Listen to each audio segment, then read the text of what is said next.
사별 카페 처음에 쓴 글 중에 위로가 안 되고 어떤 것, 위로가 됐던 것, 그런 이제 제가 그거 여쭤보고 싶었던 건데, 네. 그러니까 보통 다른 사람들이 뭐 위로한다고 이제 하긴 하는데 어떤 것은 위로가 안 되고 오히려 상처가 되고 오히려 뭐 아무런 도움이 안 되는 것도 있고 어떤 것은 정말 도움이 되는 것도 있을 텐데 그거 어때요? 그거는 그러니까 되게 재밌어요. 그게 감정들이 아주 사소한 것에 사별자들이 마음이 꼬이거든요. 네. 그러니까 예를 들어 일례로 저는 교회 내에 있었기 때문에 뭐 하나님이 너를 어떻게 쓰시려고 이러시는지 맞아. 너의 고통을 통해 너를 키우실 거야 이런 거 되게 상처돼요. 입장 바꿔 생각해 보세요. 상처 안 되겠는지. 목사님들이 잘 들어야 되겠네. 그 너무 상처되거든요. 네. 그런 말 힘든 일을 겪고 있는 당사자한테는 그렇게 얘기하시면 안 돼요. 물론 하나님이 나중에 그 사람을 통해 뭔 일을 하시고 있을 수도 있겠죠. 어쩌면 이 책을 쓰게 하신 것도 하나님이 그렇게 하셨을 수 있고요. 근데 그렇다 할지라도 그 말이 그 당시에는 위로가 안 되고 욕이 나와요. 그럼 네가 당해. 그렇게 하나님 앞에 크게 쓰이고 싶으면 네가 당하면 되잖아. 이런 생각이 들거든요. 그리고 그리고 또 한편으로는 그게 또 위로가 안 되는 게, 그러면 만약 나를 쓰시겠다면 나를 더 크게 쓰시기 위해서 지금도 힘든데 앞으로 더 큰 고난을 또 주실 거야? 생각하면 끔찍해요. 나에게 또 다른 일이 벌어진다고 생각하면. 그런데 저는 또 한 번이 아니고 여러 번인데 여러 번 당했으니 너에겐 더 큰 일을 맡기실 거야. 그런 게 어딨어요. 그거 되게 상처됩니다. 그리고 굉장한 스트레스예요. 저는 그 말을 듣는 순간 이렇게 뭐가 딱 목에 걸려서 삼켜지지가 않았어요. 장례식 첫날부터 그 말을 들었고요. 그 말을 꽤 여러 번 들었어요. 한 사람만 그 말을. 장례식 첫날은 제 친구가 했고 그 뒤에도 뭐 여러 사람들이 그 말을 하죠. 그러니까 굉장히 그게 흔하게 하는 말인 거예요, 교회에 대해서는. 그러니까 근데 그러시면 안 된다는 생각 들고요. 또 제 친구 중에 이런 생각들, 정말 그 친구를 사랑하는 친구고 오래된 친구인데 정말 사랑하는 남편이 갑자기 죽었어요, 거기도 사고로. 그러니까 그러더래요. 네가 죽고 싶겠지만 애들을 생각해서 살아야지라고. 근데 그 말이, 얘가 하는 말이 그러더라고요. 자기 죽고 싶지 않았다고. 내가 남편이 죽었다고 왜 죽고 싶어야 되냐고. 그래서 자기 왜 죽고 싶어야 되는지 모르겠다. 근데 내 친구가 나한테 할 소리니? 근데 내가 사랑하는 사람을 잃었기 때문에 너무 마음이 힘든 건 많지만 내가 힘들다고 나 죽어야겠다 다 생각하는 건 아니거든요. 그렇죠. 물론 죽고 싶은 사람도 있죠. 그렇지만 몇 명이나 죽습니까? 그렇지 않거든요. 그리고 그래서 그 말조차, 그러니까 저는 그런 말도 사실 위로가 되고, 자식을 봐서 살아. 이 말 사별자들한테도 정말 조심해야 되는 게, 이건 저도, 그런 말을 이제 애들 생각해서 잘 힘을 내야지 내가 했던 말이 있는데, 사별하다 보니까 자녀 없는 사별자들이 많더라고요. 그 말을 자녀 있는 사별자들한테 죽고 싶겠지만 자녀를 봐서 살아. 나는 그러니까 사별자들이 그런 말 하거든요. 사실 나는 애들 없었으면 죽었을 거야. 이런 말 하거든요. 근데 사별자들 스스로도 그 말을 함께 하시면 안 되는 게, 그러면은 애가 없는 사별자는 죽어야 마땅했나요?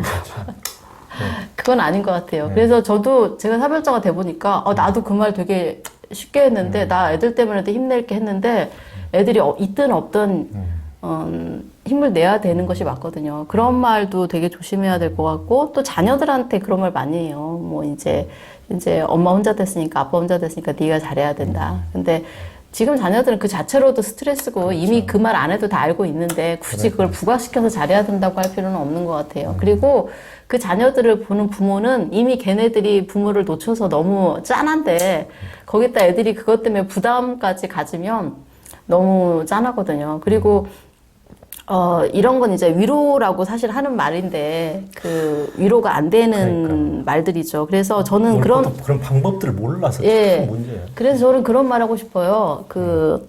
위로를 그럼 어떻게 해야 됩니까? 한다면, 왜 서양의 타인의 신발을 신어보라는 말이 있잖아요. 그 사람의 신발을 신어보세요. 그 사람이라고 생각해보세요. 그 사람의 신발을 신고, 당신이 그 사람이라고 생각을 하고, 내가 지금 그 사람한테 이 말을 할 건데, 만약에 내가 그 말을 들으면 나 좋을까? 한번 생각을 해보세요. 아마 저에게, 당신의 겪는 고통에는 하나님의 큰 뜻이 있을 거야. 이 말을 했던 사람도 내 신발을 신어보고, 내가 그 말을 들었다면 어땠을까 생각한다면 그 말을 못 하셨을 것 같아요. 참아. 근데, 그 작업까지 안 하신 거죠. 그냥 입에서 뱉기 쉬운 말을 그냥 내뱉은 거지, 제 신발을 신어보고 그 상태에서 당신이 하고자 한 말을 나한테 했을 때 그 말을 했을 때 이 사람이 어떻게 느낄지 생각을 한 번 더 해보고 말을 하시면 실수를 줄이실 수 있고요. 그리고 두 번째 이게 있어요. 상처되는 말이 더 쉬울지 위로되는 말이 더 쉬울지. 상처되는 말을 더 쉽게 하시더라고요. 위로를 주는 말은 상당히 그게 어려워요. 누군가한테 적절한 위로를 주는 말이 극심한 슬픔에 있는 사람은 되게 어렵습니다. 근데 상처를 주는 건 되게 쉬워요. 그러면 저는 사람이 쉬운 것부터 막아야죠. 상처 주는 말은 되게 쉬운 거거든요. 그러면 쉬운 것부터 먼저 생각해요. 어떤 말이 상처가 될지를 먼저 생각해보고 그걸 지우시면 돼요. 그리고 나머지를 하시면 되죠. 일례로 제가 위로를 줬던 사람이 있어요. 이 사람은 사별 경험이 늦은 나이에 아버지가 돌아가신 사별 경험이 있고, 뭐 현재도 굉장히 밝게 잘 있는 분인데, 같은 이제 약사로 일하시는 선배님이신데, 사별 후에 이제, 굉장히 바쁘죠. 거기도 약국을 늦게까지 하고 어린 자녀들도 밥도 해야 되니까. 근데 월요일 날 특히 바쁜 월요일인데, 저희 집하고 그분 집은 멀어요. 1시간 정도 거리가 있고, 약국도 한 30분 정도 거리가 있어요. 근데 퇴근하시고, 반대 방향으로 가야 되는데, 저희 집으로 오시는 거예요. 반찬 거리를 사들고, 집에 가서 밥을 해 먹자라고 하시는 거죠. 그래서, 그거를 한 번, 두 번, 세 번? 그래서 이제 다른 요일은 다른 일정이 바쁘니까, 월요일날 그나마 본인이, 월요일이 사실 약국은 제일 바쁜데, 월요일이 그나마 다른 일정이 없었나 봐요. 그래서 저녁에 와서 저랑 집에 가서 국을 끓이고 밥을 해요. 그러니까 제가 밥을 안 할 걸 아셨던 것 같아요. 그래서 밥을 하셔서 이렇게 밥을 먹으면서 저한테 그런 얘기를 하더라고요. 나는 너처럼 글을 잘 쓰지도 못하고 너처럼 말이 유창하지도 못해. 그래서 내가 그리고 또 너와 같은 경험이 없어서 내가 어떤 말을 해서 너한테 상처가 될까 봐 너무 조심스럽다. 그래서 내가 할 줄 아는 것도 없고 경험도 충분치 않고 그래서 내가 해줄 수 있는 거라고 그냥 너랑 같이 밥 해먹고 그냥 너랑 같이 시간을 보내는 거야. 이러는 거예요. 월요일날 제가 분리수거를 하는데 저희 집 분리수거는 항상 남편이 했거든요. 그래서 제가 분리수거 너무 하기 싫었거든요. 근데 그 언니가 분리수거까지 맞춰주고 자기 집에 가요. 그럼 밤 11시 막 이렇게 하면 집에 도착하면 밤 12시죠. 근데 저는 그 말이 굉장히 위로가 됐어요. 그분은 그냥 내가 위로를 할 줄 몰라서 너무 미안해라고 제게 말하셨던 거거든요. 내가 너한테 해줄 수 있는 것은 그냥 같이 밥을 먹고 같이 시간을 보내주는 거 말고는 해줄 수 있는 게 아무것도 없어서 너무 미안해라고 하셨는데, 그는 모르셨을 거예요. 그게 그 마음을 흔드는 위로가 된다는 거예요. 근데, 상처를 줄까봐 되려 찾아보지도 않고 연락도 안 하는 사람도 있어요. 자기가 혹시 괜히 찾아가는데 귀찮아하고 또 자기가 아무 말을 했다 상처가 될까. 굉장히 조심스러워서 아무것도 하지 않는 사람도 있죠. 그분도 이해해요. 그렇지만 이분도 아무것도 자기가 어떻게 위로를 줘야 될지 모르지만 근데 이분은 그래도 뭔가 행동하시잖아요. 그래서 평상시에도 그 약사님이 굉장히 따뜻한 사람인데 저는 그때 다시 한번 깨달았어요. 내가 왜 이 사람을 좋아하는지, 그리고 이 사람이 왜 많은 사람들한테 사랑받는지. 그렇더라고요. 그래서 저는 그런 생각해요. 내가 그 언니가 인생에 힘든 일이 생기면 나도 반찬거리 싸들고 와서 그 언니에게 밥을 해줘야지. 그런 생각을 하고, 그리고 저도 배웠어요. 이런 위로를 하면 되겠구나. 누군가 힘든 일이 생기면 나도 저렇게 위로해야지라고. 그러니까 진짜 좋은 언니네요. 진짜 그런 식으로 좀 인간이라는 것은 서로가 그런 식으로 위로가 돼야 되는데 근데 아무것도 안 하기보다는 뭔가를 하면 좋긴 할 텐데 참 근데 또 상처가 될까봐 참 많은 사람들이 또 그렇게 사별자들 주위 분들 뭐 형제 자매라든가 친구라든가 이런 분들도 참 어떻게 해야 될지 몰라서 참 힘든 경우도 참 많은데 참 그걸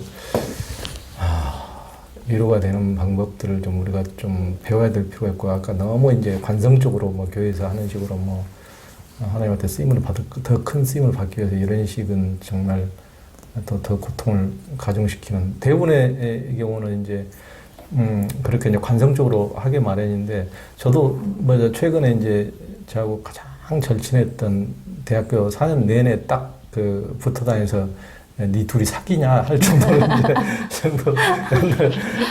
정말 거의 떨어지지 않고 이렇게 늘 붙어 다니면서 항상 체온과 숨결이 느껴질 만큼 가까웠던 그런 친구가 이제 암으로 이제 죽으니까 뭐 지금 이제 한 달 좀 더 지났는데 지금도 날마다 참 막막하고 참 그런데 이제 그 와이프한테도 참 어떻게 그러니까 이제 물론 저는 이제 뭐 그 장례식장, 화장장 또 이제 그 납골당까지 이제 가긴 했는데 그 이후에 어떻게 뭐 해야 될지 몰라서 한번 이제 딱 이제 전화하고 뭐 잠깐 말하고 끊었는데 이제 문자로 그 친구 뭐 너무 좋은데 이제 가 있다고 이렇게 이제 근데 그것도 위로가 되는지 안 되는지도 참 뭘 아니 저는 그때 제가 이제 조영 기자님이 카톡방에서 물으셔서 그런 얘기를 했었잖아요. 그 사람이 나에게 얼마나 좋은 추억이 되는지 그리고 그 사람과 함께 했던 시간이 나에게 얼마나 큰 기쁨이 되는지를 말해주시면 위로가 될 수도 있다고. 근데 그게 그런 위로거든요. 내가 사랑했던 사람이 이 세상을 사는 동안 누군가에게 굉장히 특별한 의미가 있고 그리고 따뜻한 시간을 보냈고 그가 죽었어도 누군가의 마음속에 나 외에도 누군가의 마음속에 기억되는 사람이고 따뜻함 그리고 좋음으로 기억되는 사람 그리움이 되는 사람 그 마음을 아는 것이 위로가 돼요. 근데 그가 그냥 너무 순식간에 죽음으로 잊혀지잖아요. 그러면 그게 더 슬픈 것 같아요. 그러니까. 그래서 저는 사실 약간 고집스럽게 제가 근 1년 동안 저희 카톡 프로필 사진에 그 남편이 있는 사진을 돌려가면서 계속 올렸었어요. 누군가 제 카톡을 보면 그의 카톡은 이제 없어졌으니까 제 카톡을 보면 누군가 한 번쯤은 그 사람을 기억해 주길. 왜냐하면 그가 이 땅을 잘 살려고 노력했던 시간은 너무 치열하고 또 굉장히 힘들었는데 그가 잊혀지는 시간은 지워지는 시간은 너무 짧은 거예요. 그러니까. 너무 많은 사람들 기억 속에서 짧게 지워지고 서류상에서도 너무나 짧게 지워지고 간단한 절차로 지워져 버리고 그래서 한 사람이 얼마나 애쓰면서 잘 살려고 노력했는데 그러니까. 바르게 살려고 애썼는데 그것이 너무 애석하다. 좋은 사람이 되기 위해서 애썼는데 저는 그랬어요. 그래서 그게 그런 누군가가 그에 대해서 행복한 추억 그와 지냈을 때 그런 추억. 그래서 저는 추모식에서 남편 친구들이 이제 돌아가면서 이제 그와 지냈던 추억 하나를 이렇게 돌아가면서 쭉 얘기했었거든요. 네, 그런 얘기를 나눠줬을 때 되게 따뜻하고 좋았어요. 이렇게 한 50명이 둘러서서 나는 이런 일이 있었는데 그때 그 사람이 이랬는데 그랬었다. 뭐 이런 모르던 얘기도 들어보고 그래서 좋고 그게 굉장히 따뜻하더라고요. 그러면서 또 웃고 또 울고. 근데 그런 것이 위로가 되는 것 같아요. 뭐 밥 잘 먹고 있냐, 뭐 밥은 잘 먹고 힘을 내라, 뭐 막 어디 좋은 데 갔을 거든. 좋은 데 간지 알죠. 근데 그와 지녔던 따뜻한 추억을 공유해 주시고, 그리고 당신처럼 나도 그가 그립습니다라고 말해주는 그 마음이, 들으면 굉장히 눈물이 나지만 되게 뭔가, 따뜻해요. 그러겠네요. 그리고 뭐 그런 얘기 곁들일 수 있잖아요. 그 말 끝에 그 친구가 하고 싶었는데 하지 못했던 어떤 일을 제가 알고 있어서 저는 그 친구가 하지 못했던 그 일을 내가 조금 더 해보려고 노력할 거예요 라고 말한다면 그게 듣는 가족들한테도 약간 도전이 될 것 같긴 해요. 맞아, 내 남편이 그걸 원했지? 맞아. 나도 그가 하고 싶었지만 하지 못했던 그거 내가 조금 더 해봐야겠다. 그런 것들 나누면 좋지 않을까? 뭐 그런 개인적인 생각?